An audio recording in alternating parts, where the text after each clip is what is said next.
So it's a new year, and my New Year's resolution is to look at the history of New Year's and to figure out where these pesky resolutions even came from, and who even decided January 1st is a good time to start a new year. The first time we see a New Year's celebration is about 4,000 years ago with the Babylonians' aketu, which was a 12-day celebration that played very heavily into myth, religion, and politics. This was even the time they would name their new king. But this was celebrated on the Spring Equinox. In fact, many ancient civilizations celebrated their New Year's on the Spring Equinox or the winter solstice. Because they used the lunar calendar, this was when the day and night were equal, or in the case of the winter solstice, it marked the point where days began to grow longer. This was of course until Rome came along and introduced their new solar calendar, along with their brand new month of January, which would mark the civil new year in Rome, because this was the point when the two counselors would be elected and start their one-year tenure. Also, this month was named after the Roman god Janus, whose two faces allowed him to look forward and backward in time. He is often used to celebrate a change or a beginning, hence the new year. But there was never a set date for the New Year's in January.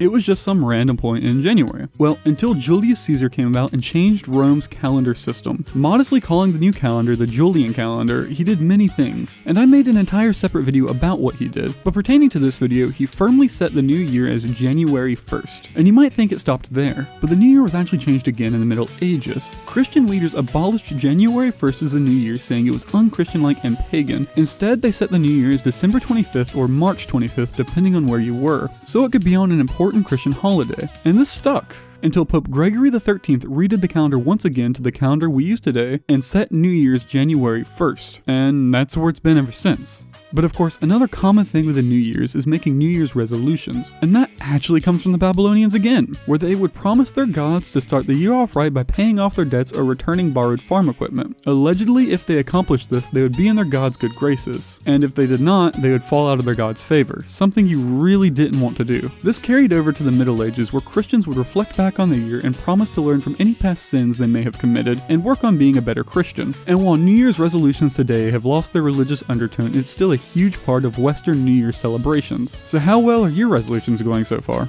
This video was suggested by Volix Productions. I'm sorry if I butchered your name, but thank you for the idea. If you guys like this video, please consider subscribing. It really helps me a lot, and as always, you can suggest a video idea in the comments or over on my Twitter, link in description. If I make the video, I'll credit you at the end. Thank you guys for watching, and as always, please enjoy the rest of your internet going experience.